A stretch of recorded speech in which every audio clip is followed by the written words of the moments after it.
E aí pessoal, tudo bem com vocês? Meu nome é Hauler, sou publicitário, podcaster e cantor nas horas vagas e esse é o Apenas Comentando, um espaço para falar sobre os mais diversos temas da vida jovem e adulta com pitadas de deboche e ironia que você só encontra aqui. Então, fica à vontade.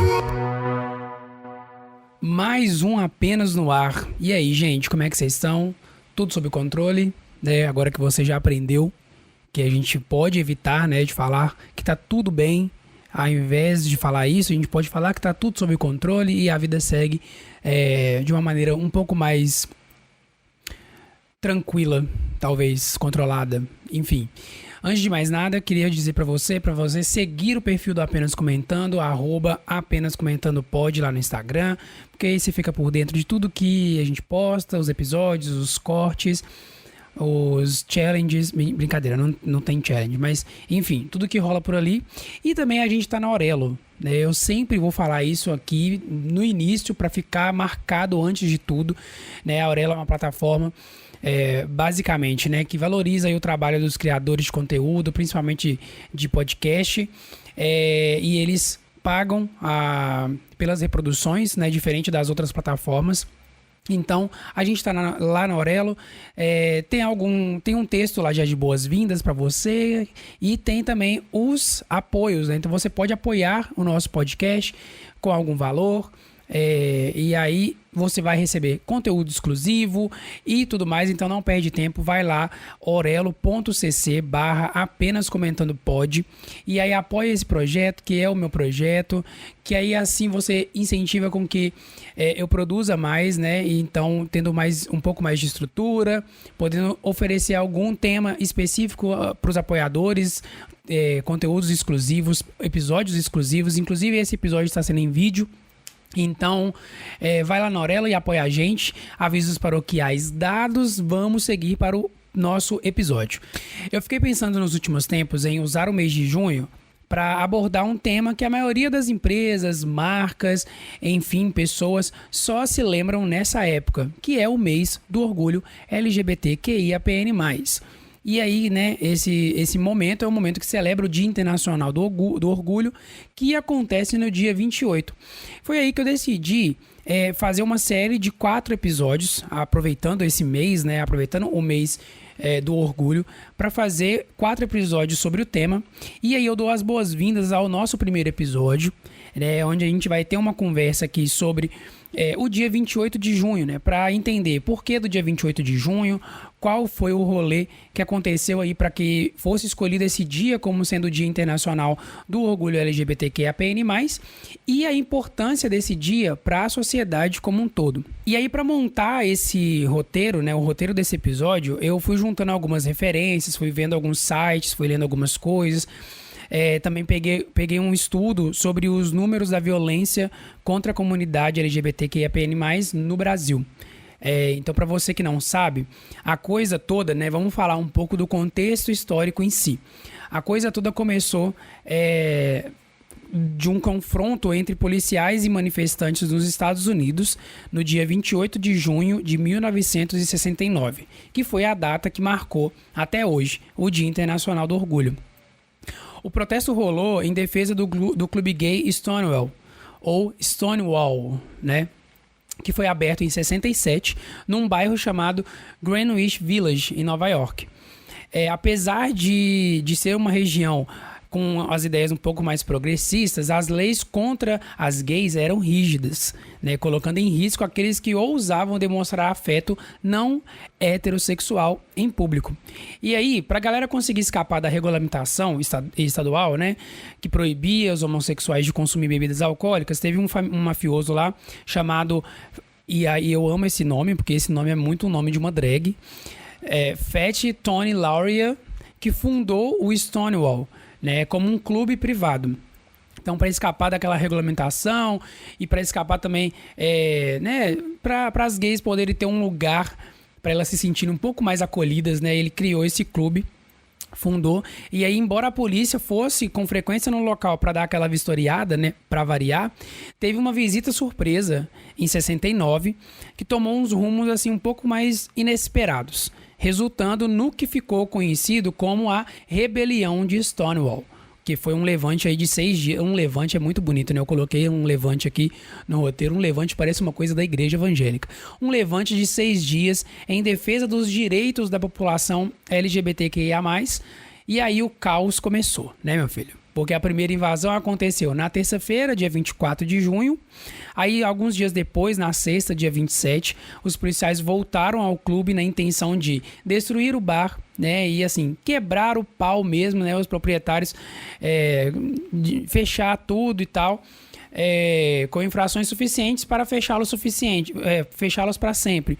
Então, assim, os policiais foram na intenção mesmo de botar para quebrar e acabar com aquilo. E aí, em meio à confusão, quando já passava da meia-noite, e aí então no dia 28, né, de junho, os manifestantes começaram a jogar objetos contra os agentes de segurança que tentavam prender uma mulher homossexual, vulgo uma sapatão, né?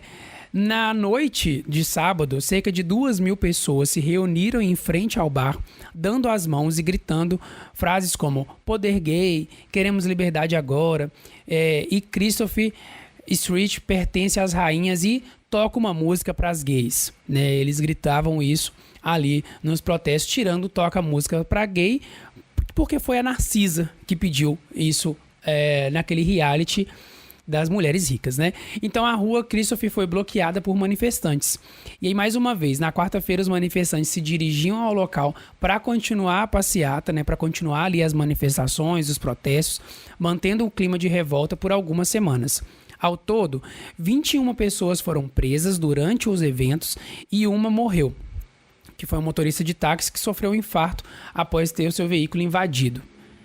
No ano seguinte, na mesma data, milhares de pessoas voltavam a Greenwich Village para a primeira marcha da libertação da rua Christopher.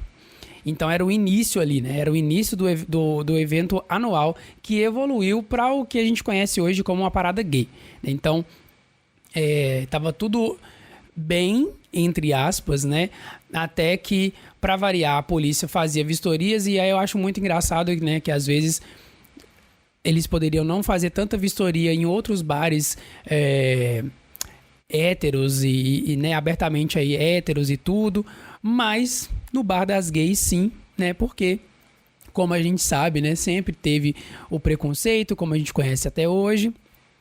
Mas para essa revolta acontecer, né? Sempre para alguma coisa de revolta acontecer, sempre tem que ter um estopim. Ainda bem que teve e ainda bem que estamos aqui na luta até hoje. Então você vê que as pessoas já estavam num bar que era privado, escondidas, e mesmo assim sofriam preconceitos e eram perseguidas. Por isso que a gente tem que se rebelar às vezes, porque você tá lá na sua, né, como eu disse, e vem gente encher o raio do saco, né? Então não dava para ser gay em paz e tomar uma cervejinha. Então a gente teve esse primeiro ponto, esse primeiro contexto. E aí, por que a gente tem que entender que a revolta marcou um antes e um depois, né? Por que ela marcou um antes e um depois na luta pelos direitos LGBTQIAPN+. Embora tenham acontecido alguns conflitos, né, anteriores, esse evento em si, particularmente, entrou para a história pelas características particulares, né? Isso aí que a gente fala é um autor que chama Facundo Saxe, que ele foi autor do nosso Stonewall, do livro. E ele fala que o que aconteceu ali em Nova York foi simultâneo a outros distúrbios e revoluções contraculturais no resto do mundo, como o Maio de 68 na França, e movimentar a década de 60 em diversos países. Em relação à noite de 28 de junho, né, o pesquisador do CONICET diz que a rebelião despertou, abre aspas aí, despertou um fim de semana de conflitos contra a autoridade policial, quando as pessoas tomaram as ruas. Essa ocupação do espaço público abriu uma década de marchas e mobilizações que seriam diferentes do que havia ocorrido anteriormente. Então foi como se tivesse acendido uma chama de uma geração que queria viver de outra forma. Então o papel de Stonewall, segundo ele, né, foi o de primeiro tijolo, né? Ou seja, foi a partir ali de Stonewall,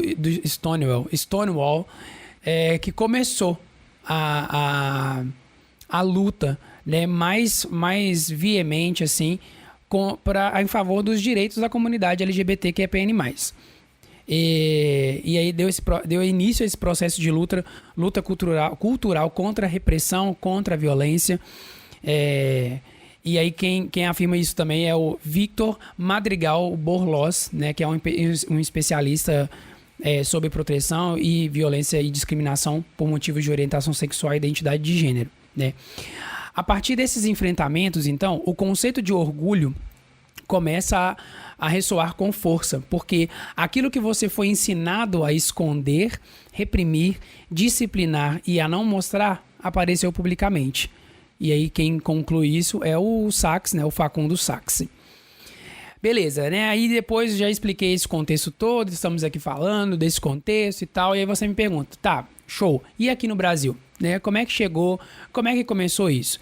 E aí, para você entender, a história do movimento aqui no Brasil acompanha o contexto global, né? Então tá muito próximo ali, né, do contexto de 68.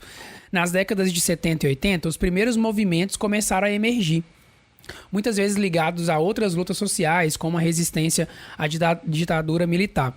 Mas a visibilidade e a conquista de direitos foram gradualmente aumentando ao longo dos anos. Como forma de luta, o movimento passou a produzir algumas publicações alternativas LGBTs. Entre elas, duas se destacam, que foram os jornais Lampião da Esquina e Xana com Xana. Fundado em 78, o Lampião da Esquina era abertamente homossexual. Embora abordasse outras questões e outros assuntos, né, o periódico frequentemente denunciava a violência contra os LGBTs. E aí, em 81, um grupo de lésbicas fundou o Xana com Xana, que eu acho esse nome maravilhoso, né? Só poderia ter sido criado por uma sapatão, Xana com Xana. Então, assim, maravilhoso esse nome, que tinha como ponto de comércio Ferros Bar, que era um bar frequentado por lésbicas. Os donos do local não aprovavam essa comercialização, né, do periódico ali do Xana com Xana, o que acarretou na expulsão das mulheres que ali frequentavam em 83. Aí no dia 19 de agosto do mesmo ano, né, as mulheres, né, feministas, ativistas LGBT se reuniram no bar, que fizeram um ato político ali, um protesto que resultou no fim da proibição da venda do jornal. E aí esse episódio ficou conhecido como Stonewall brasileiro. E aí por causa dele, no dia 19 de agosto, comemora-se o Dia do Orgulho Lésbico no estado de São Paulo. E eu acho que no Brasil, tá? Eu não tenho esse dado exatamente não, mas acho que sim. Aí na década de 80, que aí foi o golpe, né? A comunidade sofreu bastante, a comunidade LGBT sofreu bastante com a epidemia do vírus HIV, que matou dezenas de pessoas, muitos da comunidade LGBT, e aí alterou significativamente as organizações políticas do movimento, né? A síndrome trouxe de volta, né, um estigma para a comunidade que agora era vista como portadora e transmissora de uma doença incurável, à época chamada câncer gay. É muito, muito ruim, né, quando a gente lê uma coisa dessa, quando a gente escuta, quando a gente pensa que foi atrelado à comunidade LGBT a responsabilidade de ser uma portadora e de ser uma transmissora de uma doença, né, que matou dezenas de pessoas e a gente sabe que não é, né, a culpa não está sobre ela, mas a comunidade teve que lidar com isso. E as consequências dessa crise são sentidas até hoje, pois neste cenário homossexuais ganharam um novo estigma, como vetores de uma doença mortífera, e a pauta da liberação sexual se esvaziou frente à nova crise de saúde pública. A crise serviu para aumentar a visibilidade da população, né? Verbas estatais e de agências de cooperação internacional para o combate à AIDS passaram a financiar grupos de LGBT que até hoje atuam em suas comunidades como parte da resposta ao problema. E aí eu queria trazer alguns números para a gente sobre a violência LGBTQIAPN+, no Brasil. Por quê?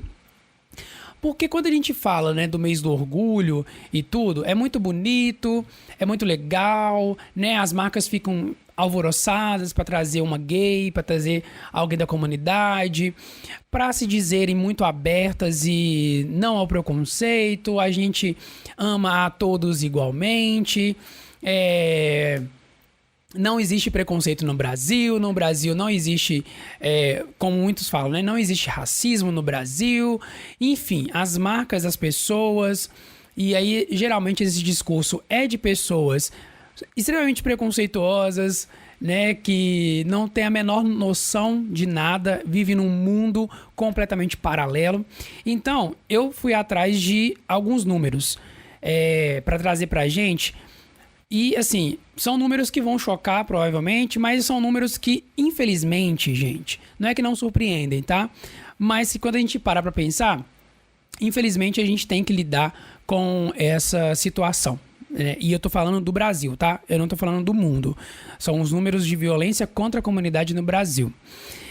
Vamos lá. O dossiê de LGBTI-fobia letal denunciou que, durante o ano de 2023, ocorreram 230 mortes LGBT de forma violenta no país. Dessas mortes, 184 foram assassinatos, 18 suicídios e 28 outras causas. 134 mortes marcadas por LGBTI-fobia interpessoal, né, e são 3 tipos, tá? Interpessoal, que é nas relações entre pessoas de um modo geral. Institucional, que é na relação entre as pessoas dentro de instituições de trabalho, enfim. E estrutural, no preconceito e na discriminação presentes na sociedade desde sempre. Então, 68 casos dúbios, né, que merecem uma apuração para verificar a incidência de processos de LGBTfobia entre as suas causas e 28 casos de outros assassinatos violentos de pessoas trans. E aí eu vou colocar, não sei se vai dar para ler com muita facilidade, mas eu vou colocar um gráfico, porque eu não estou tirando nada da minha cabeça, né? Que é o número de mortes de LGBT no Brasil por segmento. Então a gente consegue ver. E aí, para você que não vai conseguir ver, eu vou falar 61% de mortes de pessoas trans, mulher transexual e travesti. São 142 mortes, e pensando por segmento, tá? Seguido de pessoas gays, 25%, quase 26%, homens trans e pessoa trans masculina, como ele está colocando aqui, 5%, lésbicas, 3%, outros segmentos, 3,48%, não binário, 0,43%. Entre 2000 e 2023, a gente está falando aí, né, de um período grande, pelo menos, vou colocar para arredondar, né, mais de 5.800 pessoas morreram, predominantemente em função do preconceito e da intolerância por parte da população e do descaso das autoridades responsáveis pela efetivação de políticas públicas capazes de conter os casos de violência. O Brasil, pelo 4º ano consecutivo, é o país que mais mata pessoas LGBTQIAP+, no mundo. No mundo. Tá?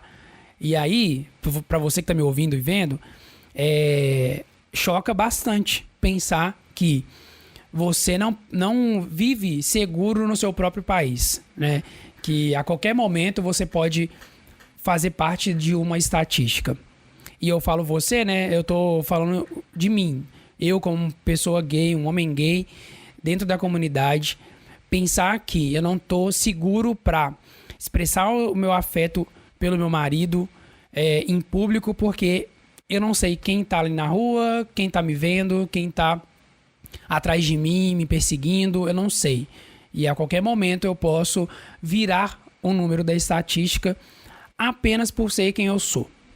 Né? Então, quando a gente pensa nisso, é um pouco mais chocante. Você que é hétero, que me ouve e que tá me assistindo, às vezes você não consegue, às vezes sim, tá? Não vou falar de todo mundo não.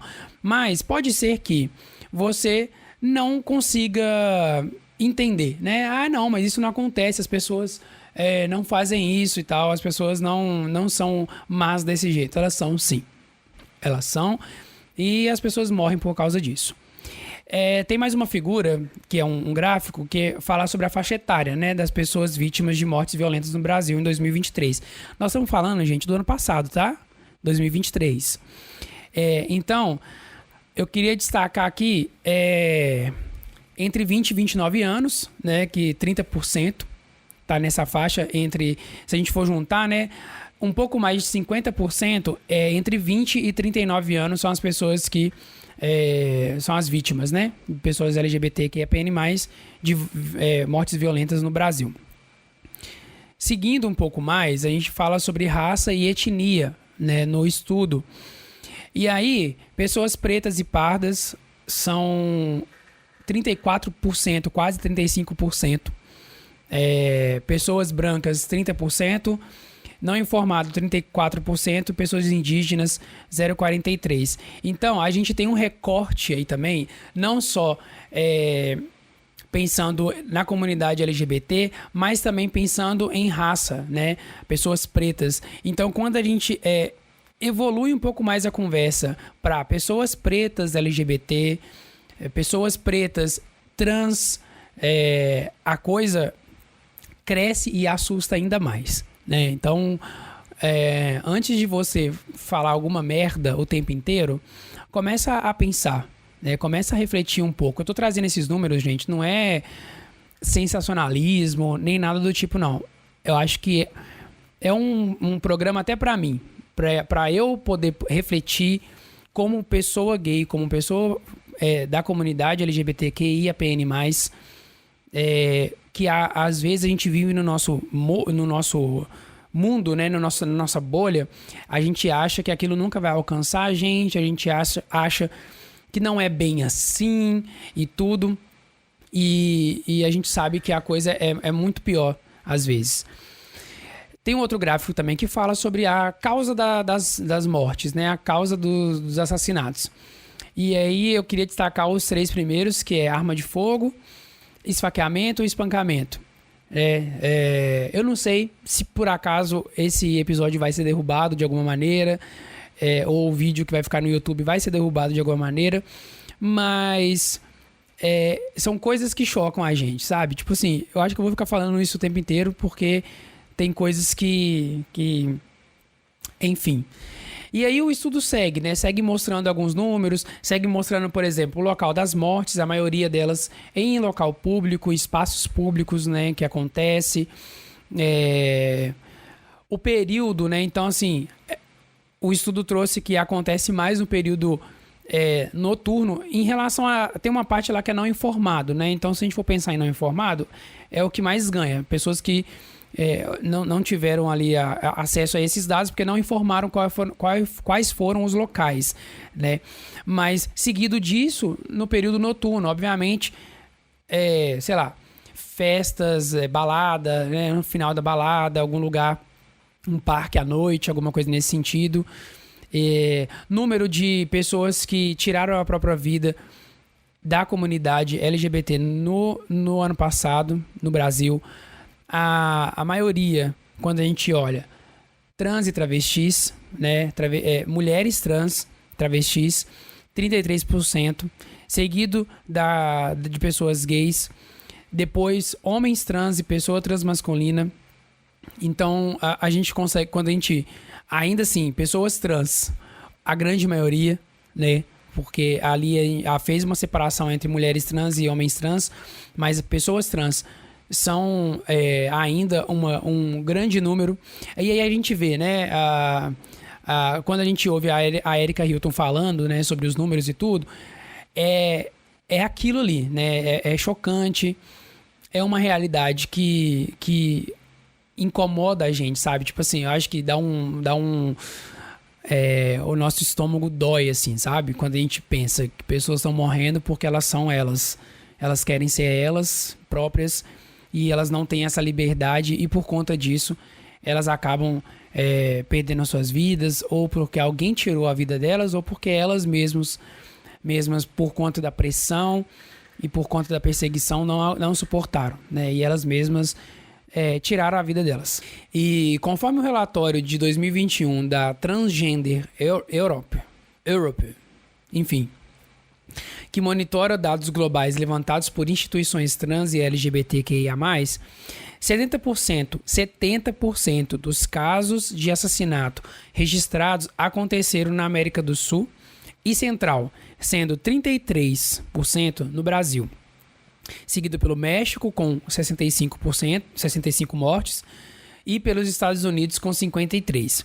Os dados apontam também que, nos últimos 13 anos, pelo menos 4.042 pessoas trans e de gêneros diversos tiveram suas vidas retiradas entre janeiro de 2008 e setembro de 2021. Nos últimos 13, eu vou repetir, 4.000, pelo menos 4.000 pessoas nos últimos 13 anos perderam suas vidas por conta do preconceito, por conta de quererem ser quem elas são. O Brasil ocupa o 5º lugar no ranking de homicídio de mulheres e somente no ano de 2017 foram registradas mais de 260 mil agressões a pessoas em razão da sua identidade de gênero. Então, gente, a gente poderia ficar horas, eu poderia ficar horas falando sobre números, procurando histórias de pessoas que perderam suas vidas apenas por elas quererem viver tranquilas com quem elas são. A gente poderia ficar horas aqui discutindo isso, levantando essa pauta, levantando esses números, conversando sobre eles, falando sobre a importância do dia 28 de junho para a comunidade LGBT. Não é só uma questão da parada gay, não é só uma questão das marcas chamarem pessoas da comunidade para trabalhos e tudo. E também, assim, uma crítica a isso também, porque as marcas, muitas vezes, a gente não via, e assim, eu posso estar até errado, mas não vê pessoas trans participando de campanhas ali com marcas. A gente ainda tem dentro, né, do segmento uma questão, uma separação ali, né, as pessoas LGBT, mas as pessoas T não são visibilizadas. Então, a gente poderia ficar horas aqui trazendo números, falando coisas.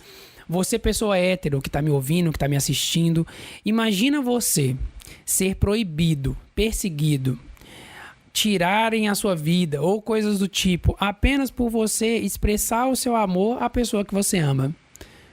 Você já se colocou no lugar da comunidade LGBT uma única vez e tentou ver pela perspectiva deles?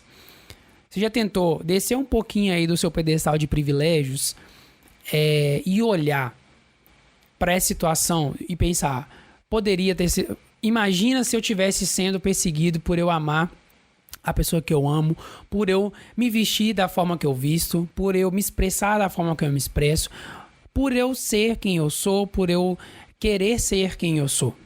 Já parou para pensar que o seu melhor amigo pode estar passando por um processo de descoberta e ele tenha medo de te contar por conta da violência que ele pode sofrer? O seu melhor amigo, a sua melhor amiga, sei lá, seu filho, sua filha, enfim, qualquer pessoa próxima a você que tenha um relacionamento ali com você, interpessoal, né? Qualquer pessoa no seu ambiente de trabalho, você já parou para pensar que essa pessoa pode estar passando por um processo de descoberta e ela saiba o país que ela mora e o que ela pode sofrer por conta disso, né? E se seu filho se assumisse? E se sua filha se assumisse? Como é que você lidaria com isso? Você respeitaria? Porque eu não tô falando de aceitar, tá, gente? Eu não tô falando de aceitar, porque você não tem que aceitar nada.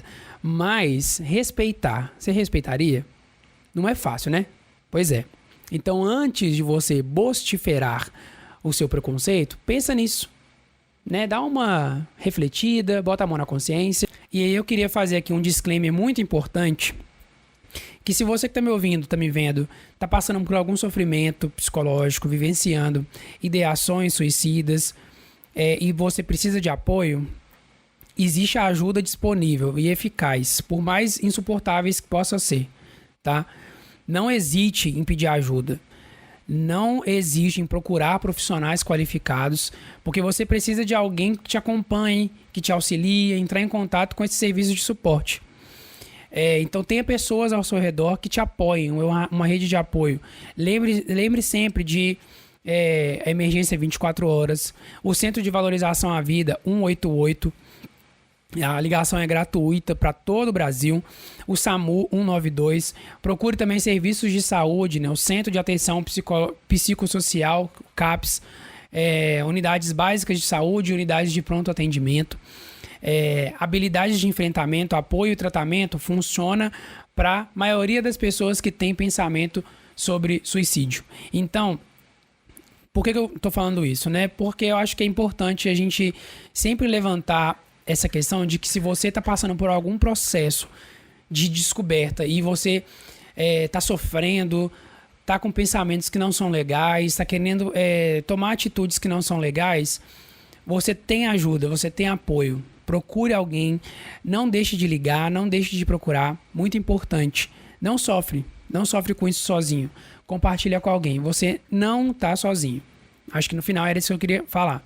Os direitos da comunidade melhoraram, é óbvio que tudo isso é uma luta, tudo isso é parte de uma grande jornada difícil que foi acontecendo durante os anos, e a gente tem muito mais espaço hoje em dia, a comunidade tem muito mais espaço hoje em dia, tem muito mais voz, mas a gente ainda precisa de pessoas nos espaços, ocupando os espaços, e a gente vai conseguindo aos poucos, né? Queria ter terminado esse episódio um pouco mais alegre, mas às vezes não tem como, né? Nem todas as conversas são leves, animadas, né, pessoal? Então eu espero que esse episódio te encontre, te faça pensar, te faça refletir em todas as situações de preconceito pelas quais você já passou ou que você cometeu contra alguém, e te faça pensar o quão longe você já chegou, né? Sendo quem você é, batendo no peito, bancando quem você é, o quanto você já enfrentou, já lutou, e o lugar que você está hoje. Eu espero que todas as pessoas no mundo possam ter a liberdade de expressar o amor delas, seja como for, com quem for, e sem medo de serem elas. E eu espero que as pessoas preconceituosas se fodam. Brincadeira. Nem tanto. Mas eu espero que elas, com o tempo, entendam que cada indivíduo tem a sua vida e cuida dela da forma que ele bem entende. E se você não aceita o outro, o problema está em você e não no outro, não é mesmo? Então, um beijo e até o nosso próximo episódio dessa série sobre o mês do orgulho, tá bom? Fui!